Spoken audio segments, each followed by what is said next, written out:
दर्शकों को हमारा सप्रेम अभिवादन। अभी हमारा यह श्रावण मास चल रहा है और इसके अंतर्गत बहुत सारे त्यौहार आ जा रहे हैं और 23 अगस्त को हमारी तुलसी जयंती हम लोग मना रहे हैं। सबको जैसे पता है ही कि महाकवि तुलसीदास ने पूरे संसार को ही रामायण दी है। उसे हम रामचरितमानस कहते हैं। वाल्मीकि रामायण का उन्होंने अनुवाद करके पूरी जनता के लिए उसे अधिक सहज बना रखा है और रामायण को हम लोग गाते हैं, बाँचते हैं, सुनते हैं, सुनाते हैं, उसकी पूजा तक होती है। यह सब है तुलसीदास जी की ही बदौलत। उन्होंने यह ग्रंथ हमको सौंपा है और तुलसीदास का जीवन आरंभ में कुछ दुखदाई जीवन था। पत्नी से फटकार जब उनको मिली तभी से उनको हृदय में जो चोट लगी, वे वैराग्य की ओर चले गए, भक्ति की ओर चले गए और उनको श्री राम में जो भगवान नज़र आए तो उन्होंने वाल्मीकि रामायण का अनुवाद करके रामचरितमानस की रचना की। उन्होंने परिवार का जो आदर्श अपनी रामायण में प्रस्तुत की है वह अनुकरणीय है और किस रिश्ते को हम कैसे निभाएं आदर्श रूप में, तुलसी ने बखूबी इसका बखान हमारे रामायण में की है और उन्होंने इस भक्तिमय काव्य को संसार को सौंप करके पूरी मानवता पर उपकार ही किया है।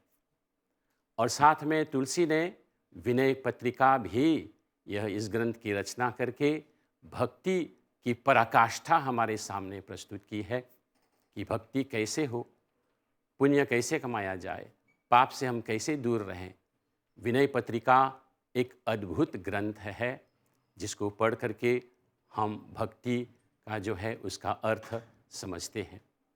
तो तुलसीदास जयंती के दिन हम लोग तुलसी जी को याद करें, उनका जीवन चरित्र पढ़ें और यह प्रेरणा लें कि यह महाकाव्य उन्होंने दे करके हमारे धर्म पर उपकार तो किया ही है और भक्ति का भी उन्होंने हमको दर्शन के कराए हैं। और प्रथम भगति संतन कर संगा, दूसरी रति मम कथा प्रसंगा। और उन्होंने यह दर्शा दिया कि प्रथम भक्ति हमारी जो है संतों के संग रहना है, संतों के साथ बैठना, सत्संग करना पहली भक्ति है।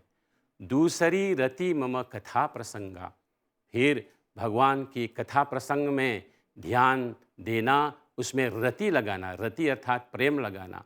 उन्होंने यह दर्शा दिया। पहली सीढ़ी ही तुलसी ने हमको सिखा दी है कि प्रथम भगति संतन कर संगा, अर्थात संतों के संग आप रहिए और भक्ति कीजिए। इस तरह बहुत बहुत सारे जीवन के जो भी आदर्श हैं उन्होंने हमारे सामने अपने रामचरितमानस में प्रस्तुत कर दिए हैं और उसको बस लेकर के जीवन में उतारना है, सीखना है, बाँचना है, गाना है। आप देखेंगे समाज सुधार के सब उपाय रामायण में है। बस हमको उनको पढ़ना है और अपने जीवन में उसको स्वीकार कर लेना है। यही है भगवान की दया है तुलसी के ऊपर। उन्होंने इतनी सद्बुद्धि उनको दी, इतनी बुद्धि मेधा दी उनको कि उन्होंने पूरे संसार को यह शिक्षा दी है अपने रामचरितमानस के माध्यम से। बहुत बहुत धन्यवाद। ओम शांति शांति शांति।